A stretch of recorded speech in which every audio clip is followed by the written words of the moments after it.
অতন্দ্র প্রহরী স্বাধীনতার সার্বভৌমত্বের প্রতীক দেশনেত্রী বেগম খালেদা জিয়া দীর্ঘকাল ফ্যাসিবাদের নির্যাতনে নির্যাতিত হয়ে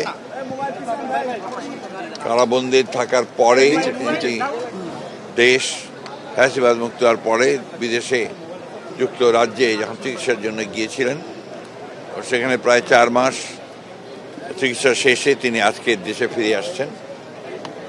এটা আমাদের জন্য, গোটা জাতির জন্য আজকে একটা আনন্দের দিন।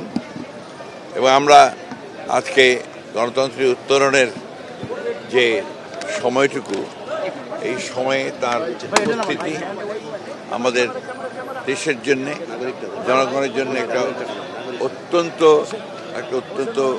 উল্লেখযোগ্য দিক।